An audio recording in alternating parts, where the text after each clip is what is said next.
نحمده ونصلي على رسوله الكريم. أعوذ بالله من الشيطان الرجيم. بسم الله الرحمن الرحيم. حاميم والكتاب المبين. إنا أنزلناه في ليلة مباركة إنا كنا منذرين فيها يفرق كل أمر حكيم أمرا من عندنا إنا كنا مرسلين. صدق اللہ العظیم. محترم بزرگوں اور عزیز ساتھیوں، بہت زیادہ لمبے چوڑے بیان کے ذریعے سے نہ حضرات کو اکتاہٹ میں ڈالنا ہے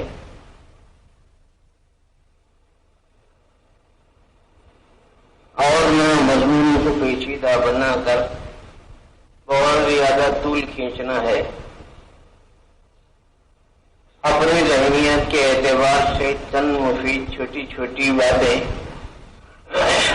ہم ساتھیوں سے عرض کیے دیتے ہیں. ہماری ان باتوں سے فائدہ تو سبھی کو ہوگا، لیکن زیادہ فائدہ نوجوان ساتھیوں کو اور ان عنفوان شباب میں رہنے والے ساتھیوں کو ہوگا جنہیں اس قسم کے بیانات سننے سمجھنے کا موقع نہیں ملتا. آپ جانتے ہیں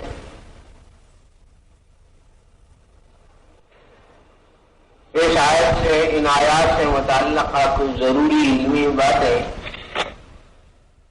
خطبہ جمعہ سے کچھ مربوط کر دی گئی تھیں.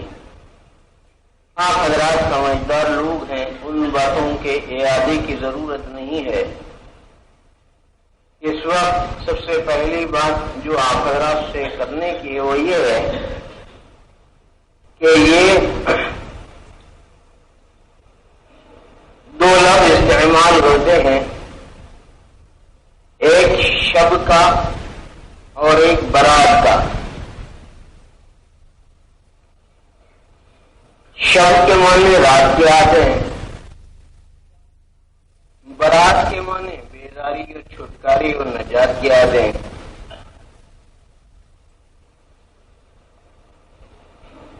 شب برات کے معنی وہ رات جس میں نجات اور چھٹکارا ملتا ہے.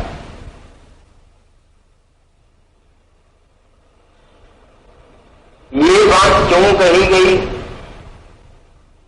یہ بات اس لیے کہی گئی کہ حضور اکرم صلی اللہ علیہ وسلم نے ارشاد فرمایا، اس کا مفہوم یہ ہے کہ شعبان کی نصف شب میں،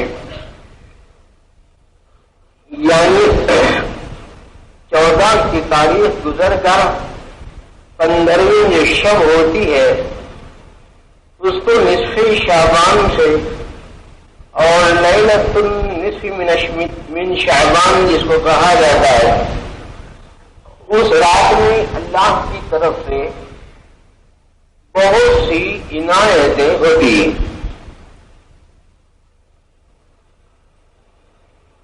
رحمتوں کا نزول ہوتا ہے، برکتوں کا نزول ہوتا ہے، دعائیں قبول ہوتی ہیں، ثواب بڑھا دیا جاتا ہے. اللہ کی خصوصی رحمت کے دہانے کھل جاتے ہیں. 20 نہیں سینکڑوں نہیں ہزاروں نہیں لاکھوں انسانوں مسلمانوں کو اللہ پاک ان کی گناہوں کو معاف فرما دیتے ہیں. تعداد کی کوئی خاص بات نہیں بتائی گئی، لیکن اندازہ دیا جناب محمد الرسول اللہ صلی اللہ علیہ وسلم نے کہ جب کوئی شخص سچے دل سے صحیح رخ سے جب توبہ کے راستے پر پڑ جاتا ہے تو اللہ تعالیٰ آج معاف فرما دیتے ہیں. اور اتنی زیادہ تعداد میں مسلمانوں کو معاف فرماتے ہیں کہ عرب میں ایک قبیلہ تھا بنو کلب کے نام سے. وہ ویسے بھی تمام ہی قبیلوں میں بکریاں اور بھیڑ رہا کرتے تھے، لیکن خاص طور پر قبیلے بنو کلب میں بہت زیادہ رہتی تھی.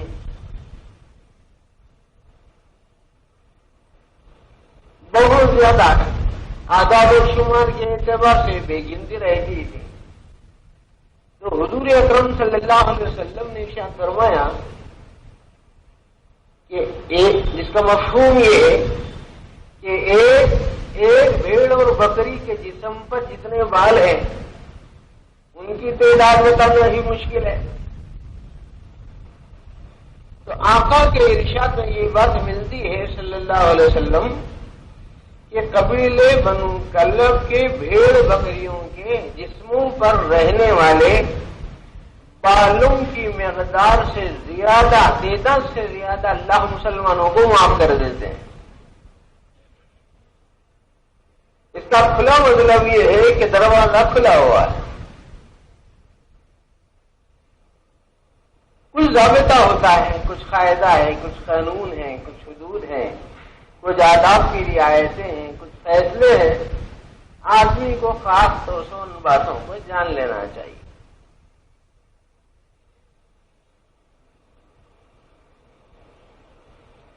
علامہ ابن نباتہ رحمۃ اللہ علیہ نے اس رات کو لیلۃ المغفرت اور لیلۃ الکرم سے یاد کیا ہے. مغفرت کے معنی آتے ہیں گناہوں کو چھپا دینا.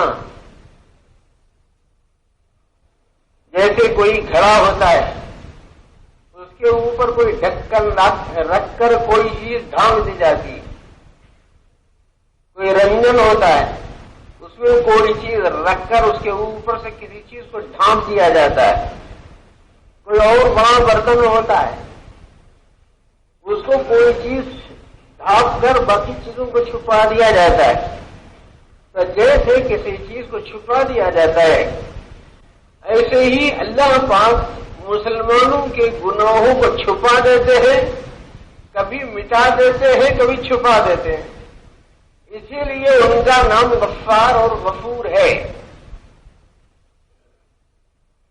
اور آج کی رات خاص طور پر یہ چیز چلتی رہتی ہے، یعنی اللہ کے فیصلے ہوتے رہتے ہیں، رحمتیں اترتی رہتی ہیں.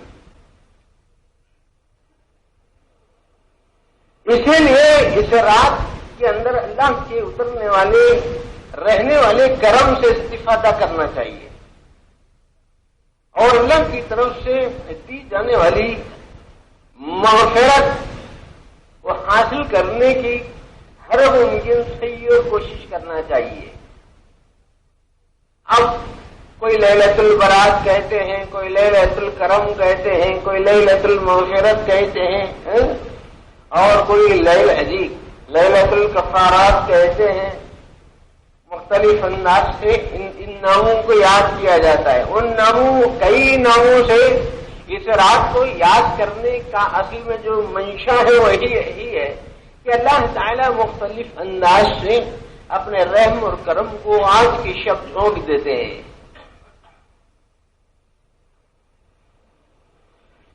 حضور اکرم صلی اللہ علیہ وسلم آج کی شب میں بہت سی جو نوازشات آقا کی زبان سے ہم مسلمانوں کو وہ رحمت الناس کو عالم انسانی کو سمجھانے کے لیے دی گئی ہیں، ان میں بہت سی باتیں ہیں. ان میں سے ایک بات یہ بھی ہے کہ یہ برکت والی رات کہلاتی ہے، اور اس برکت کے مختلف مطالب ہیں، اس کے معانی اور مفاہیم ہیں. لیکن یہی کیا کم برکت والی بات ہے کہ ایک آدمی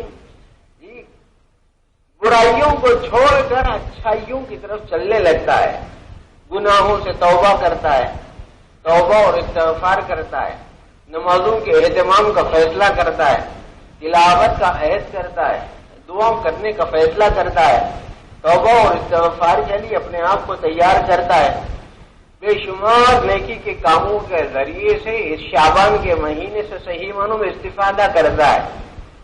شعبان ہے حضرت محبوب سبحانی شیخ عبد القادر جیلانی رحمۃ اللہ علیہ ہے یا کوئی اور بزرگ بھی ہو سکتے ہیں، انہوں نے کہا کہ شعبان میں 5 حروف ہیں۔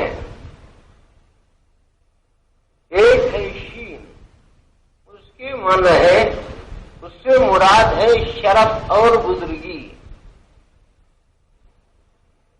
اور عین سے مطلب ہے علو شان، علو رتبہ، عالی مرتبہ، اور بے سے مراد ہے بار رن کی طرف سے کی جانے والے احسانات۔ بار جو ہے اللہ کا نام ہے، برن۔ خطیب خطبے میں عام طور پر ایک خطبے کے آخر میں پڑھتا ہے برن جواد کریم وغیرہ اس طرح کے الفاظ ہیں نا، اللہ تعالی کا نام ہے، احسان کرنے والا بہت زیادہ، نیکیاں عطا فرمانے والا، نیکیوں کی توفیق دے دینے والا، خاص طور پر احسان وغیرہ کے مفہوم میں استعمال کیا جاتا ہے۔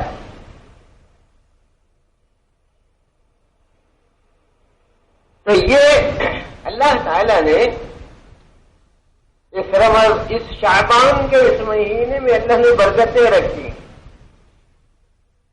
نیکیاں رکھی۔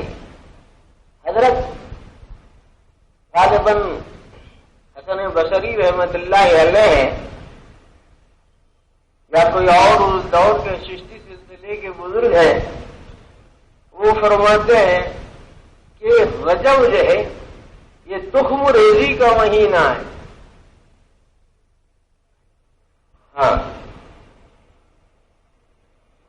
بیج ڈالنے کا مہینہ، اور شعبان جو ہے اس کو بہترین کھیت کی شکل اور موسم کے باغ و بہار دیکھنے کا مہینہ ہے، اور رمضان کا مہینہ اس فصل کے کاٹنے کا مہینہ ہے۔ اسی مفہوم کو قریب بعض بزرگوں نے یوں بتایا کہ رجب میں انسان کے نفس کی اصلاح، اور شعبان میں قلوب کی اصلاح، اور رمضان میں ارواح کی اصلاح ہوتی ہے، روحانیت کو جلا بخشی جاتی ہے۔ اور شاشین بے جو لفظ ہے نا، اس کے معنی ہے شاخ در شاخ نکلنا۔ جیسے ایک شاخ تنا ہوتا ہے، پیڑ ہوتا ہے، اس پیڑ کے کنارے سے ادھر ایک شاخ نکلی، ادھر ایک نکلی، ادھر ایک نکلی، ادھر ایک نکلی، تو اس کو کہتے ہیں شعوب و شعاب۔ وجعلناکم شعوبا وقبائل لتعارفوا ان اکرمکم عند اللہ اتقاکم۔ رشتہ داریوں میں شاخ در شاخ کے ہونے کو، رشتہ داری کے پھیلنے کو بتایا گیا، اس میں شعوب کا لفظ استعمال ہوتا ہے۔ شعبان کو بھی شعبان اسی لیے کہتے ہیں کہ اس میں انسان نیکیوں کی طرف لپکنے لگتا ہے، اپنی نیکیوں کو بڑھاوا دینا چاہتا ہے، اچھائیوں کو کرنا چاہتا ہے، کوئی سوچ وچار کرنے پر آمادہ ہو جاتا ہے۔ ارے بھائی رمضان آ رہا ہے، ذرا سا ٹھیک ہو جانا چاہیے، اس انداز کی بات۔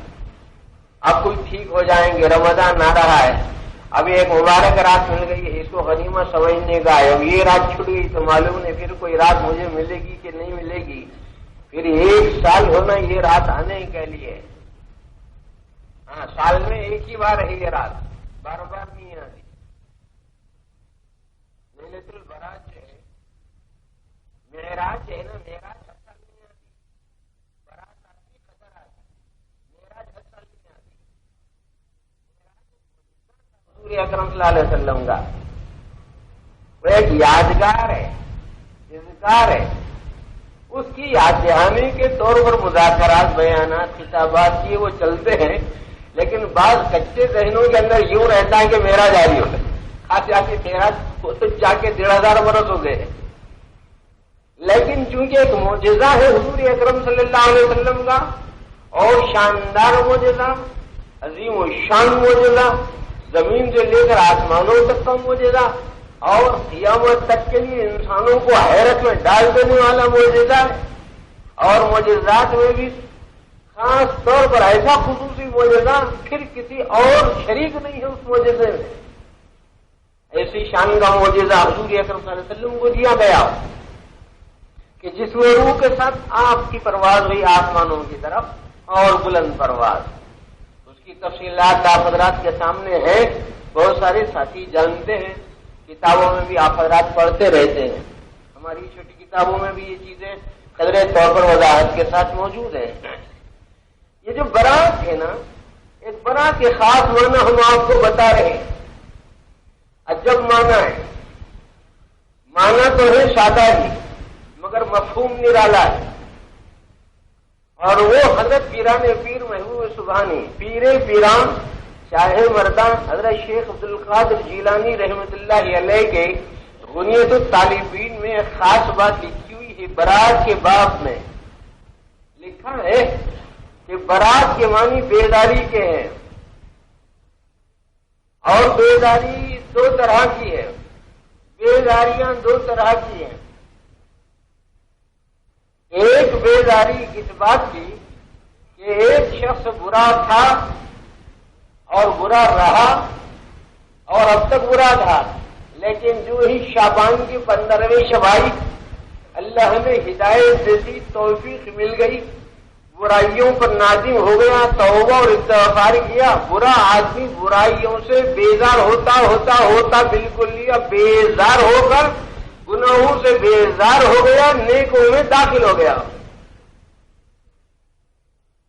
ایک مطلب یہ، حضرت نے دوسرا مطلب بھی بتایا ہے، وہ کیا؟ ایک نیک آدمی نیکیاں کرتے کرتے، تلاوت کرتے کرتے، ذکر کرتے کرتے، دعائیں کرتے کرتے، ایمان عمل کی بات بتاتے بتاتے، سمجھاتے سمجھاتے، اذکار کرتے کرتے، افکار کرتے کرتے، مشاہدات مراقبات کرتے کرتے کرتے تھک جاتا ہے، اس کے بعد کہتا ہے نیکیوں سے بیزار۔ ایک نیک آدمی نیکیوں سے بیزار ہو کر برا ہو جاتا ہے، اور برا آدمی برائیوں سے بیزار ہو کے نیک ہو جاتا ہے۔ شکل کیا بن گئی ہے اس کی؟ ہم لوگوں کے ساتھ ہوتے رہتے ہیں ایسے حالات، روزانہ آتے رہتے ہیں، 20 25 30 فون 30 40 فون دو آتے ہیں جی۔ ایک صاحب کہنے لگے کہ صاحب اب کی برات آ رہی ہے، 5 سال سے آپ بول رہے سو ذکر کر رہا ہوں، تلاوت بولے تلاوت کر رہا ہوں، ذکر بولے ذکر کر رہا ہوں، تسبیح بولے تسبیح پڑھ رہا ہوں، یہ کرو بولے یہ کیا، وہ کرو بولے وہ کرا، آج رات کو دعا کرتا ہوں، قبول ہوئی ٹھیک، نہیں تو کل سے چھٹی۔ سمجھ میں آ رہا؟ شادیوں کے لیے کرتا تھا جی، معاش کے لیے کرتا تھا، ویزا کے لیے کوشش کیا، اور امیگریشن کے لیے کیا، امریکہ جانے کے لیے کیا، سعودیہ جانے کے لیے کیا، بچیوں کی شادیوں کے لیے کیا، قرضہ فتنہ بول کے کیا، دعا قبول ہونا بول کے کیا، یہ کرا وہ کرا، بہت ہو گیا تھا، بس ذکراں فکراں، اب ارادہ ذرا یہ الٹا ہی ہے۔ حضرت پیران پیر رحمۃ اللہ علیہ فرماتے ہیں کہ جب انسان بدقسمتی کے رخ پر پڑتا ہے تو نیک آدمی نیکیوں سے بیزار ہو کے برائیوں میں داخل ہو جاتا ہے۔ تو ڈرتے ہوئے رہنا ہے۔ اچھا قدر کا معاملہ ایسا ہے، چھپا دیے، برات کو نہیں چھپائے، یہاں ڈکلیئر کر دیے، وہاں پہ چھپا دیے۔ بات کیا ہے؟ وہاں پر کہیں ایک ہی رات میں تیری عبادتیں محصور اور منحصر ہو کے نہ رہ جائیں، اور تو کہیں ایسا نہ ہو کہ ایک ہی رات کی عبادت کو تو بس سمجھ لے، اسی لیے اس کو چھپا دیا گیا کہ تجھے زندگی کی ہر شب جگنا ہے، تاکہ وہ اللہ کی طرف سے رحمت اور مغفرت کا مستحق ہو۔ یہاں پر کھلا کھلا بتا دیا گیا، کیا بتا دیا گیا یا تو ادھر یا تو ادھر ہو. سمجھ رہے؟ مطلب سمجھ رہے ہوں گے آپ لوگ. یا تو ادھر یا تو ادھر. اس کو حدیث جی فقہ کی کتابوں میں، حدیث تشریحات کی کتابوں میں یوں لکھا گیا ہے فیہا یفرق کل امر حکیم. یا تو یہ لکھا جاتا ہے کہ یہ نیک نصیبہ انسان ہے، یا یہ لکھا جاتا ہے کہ یہ بد نصیب انسان ہے. ہاں وہ آج کی رات بڑی عظیم ہے اور عجیب ہے، فیصلہ کن رات ہے. جیسے آپ حضرات کے پاس حساب کتاب میں نئے کردی کھاتے شروع نہیں ہوتے. سالانہ حساب کتاب ہوتا ہے، بجٹ ہوتا ہے، حساب کتاب ہوتا ہے، دیکھ ریکھ ہوتی ہے، رجسٹر مینٹین ہوتا ہے، نئے نئے رجسٹر اور کردی کھاتے شروع کر دیے جاتے ہیں. سال کا آخری مہینہ آتا ہے، پھر دوسرا سال کا پہلا مہینہ شروع ہوتا ہے، تو کاروبار نئے سرے سے جمائے جاتے ہیں. یہ سب حالات ہوتے ہیں نا. ایسے ہی شعبان کی 15ویں شب میں سالانہ بجٹ کی تیاری ہوتی ہے. ہاں، کس کو کتنا رزق دینا ہے، کون رزق سے محروم ہوگا، کون صاحب اولاد ہوگا، کون بھی اولاد رہے گا، کون حج کو جائے گا، کون حج کو نہیں جائے گا، یہ کون ایماندار ہوگا، کون بے ایمان ہوگا، یہ کون سا انسان جہاد کرے گا، کون سا انسان نہیں کرے گا، کون سا انسان کوشش کرے گا، کون سا انسان کوشش نہیں کرے گا، اچھا کون ہے، برا کون ہے، بالکل فائنل. مگر مشکل ہم لوگوں کی یہ ہے جب اس طرح کی بات آتی ہے تو جھٹ سے نوجوانوں کے ذہنوں میں ٹینشن آ جاتا. کیا من صاحب ادھر سے لکھ کو جائے نا یہ سب، تو پھر یہ نمازہ پڑھو بول کے کئی بول رہے ہیں. جب سب کچھ ادھر سے لکھا لکھایا ہے اور سب کچھ یہ چٹی چپاٹی ملنے والی ہے اور فہرست تیار ہو جانی ہے، کس کو رزق ملنا ہے، کس کو زندگی ملنا ہے، کس کو موت ملنا ہے، کس کو عزت ملنا ہے، کس کو ذلت ملنا ہے، تو پھر ایسی صورت میں پھر اب کیا اور کیا کر سکتے ہیں ہم؟ یہاں دو باتیں ضمناً سمجھ لیں تاکہ ساتھیوں کو تھوڑی سی تشفی ہو جائے.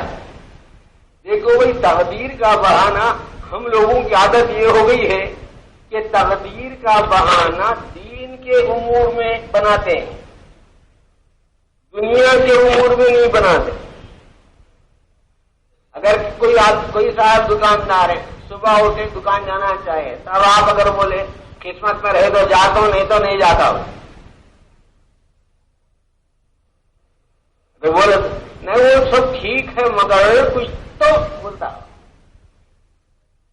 جب یہ دنیا کا معاملہ آتا ہے تو کچھ تو پہ آ کے ٹھہر جاتا ہے، اور جب دین کا معاملہ آتا ہے تو وہاں پر تقدیر کا بہانہ لیتا ہے.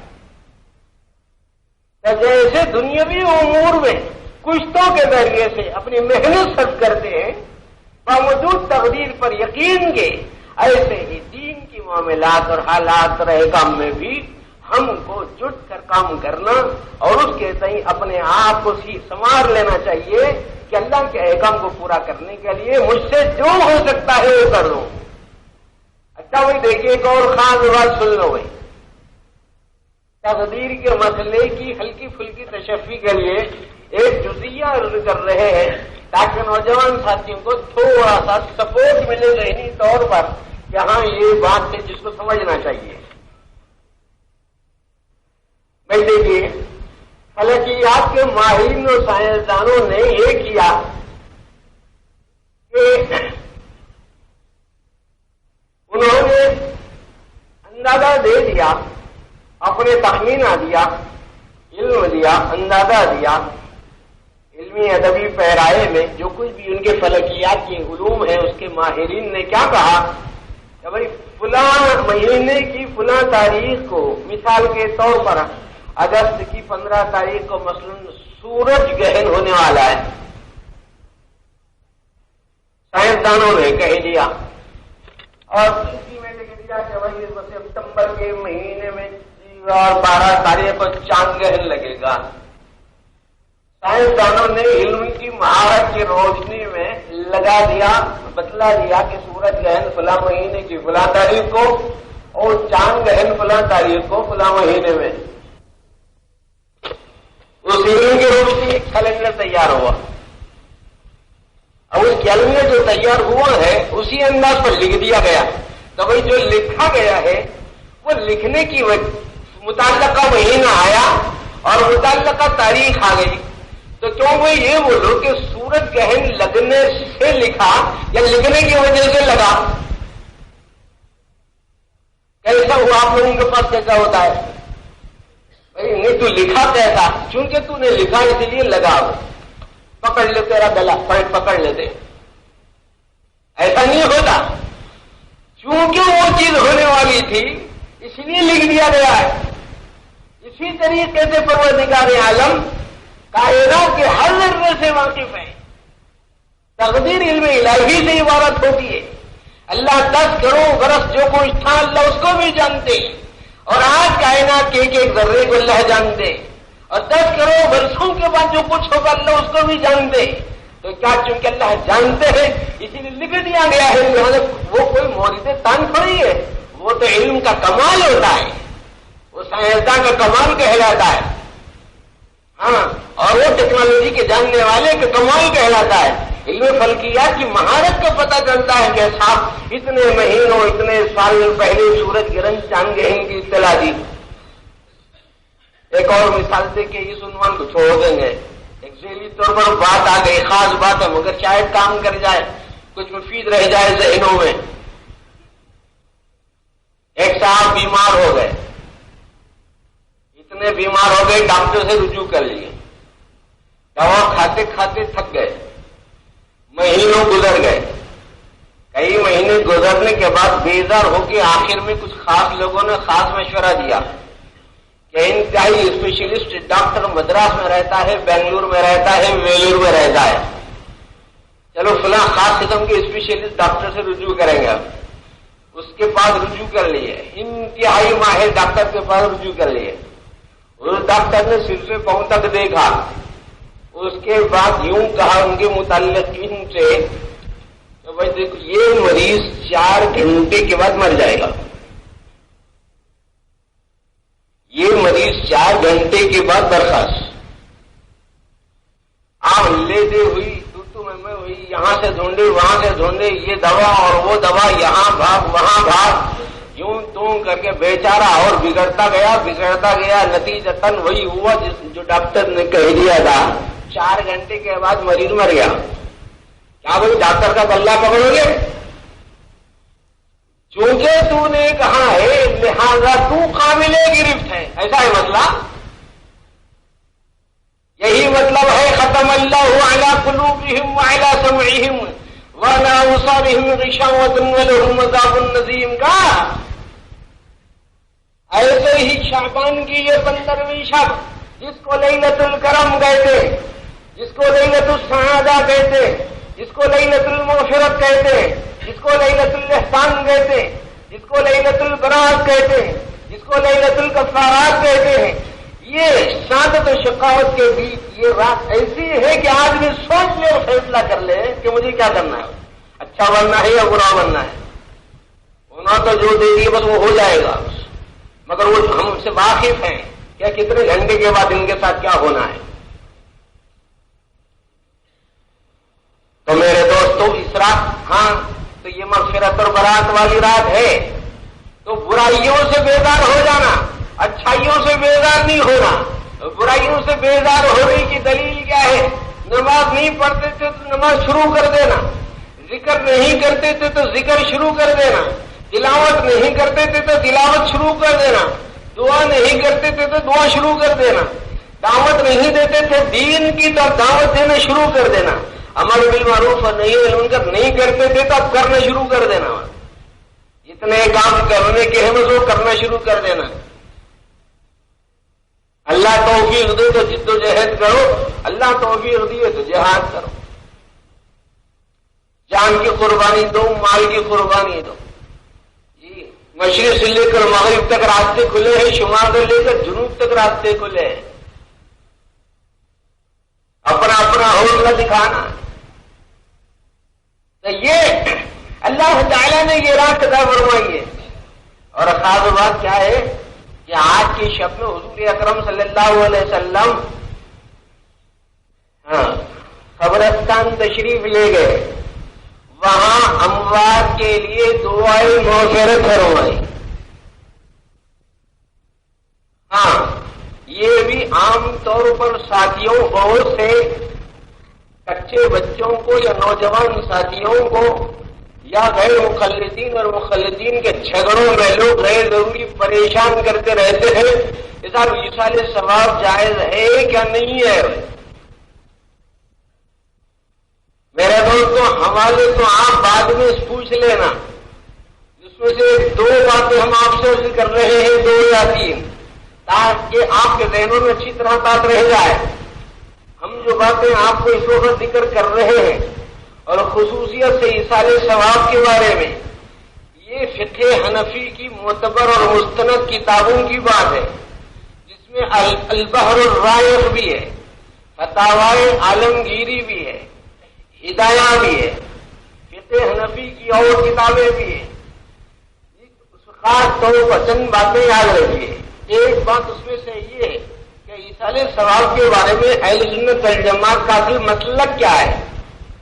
اور مثال کے طور پر آج آپ کوئی ساتھی قبرستان جانا چاہیں، زیارت کرنا چاہیں، زیارت انفرادی طور پر کسی قبر کی کر کے آپ سلام دعا پڑھ کر استغفار کر کے آئیں، پورے اہل قبور کے لیے دعا و استغفار کر کے آئیں، کیا طریقہ ہے اس کو آپ مختصر پیرائے میں سمجھ لیں. تفصیل تو بڑی کتابوں میں علماء حنفیہ نے یہ بات لکھی ہے.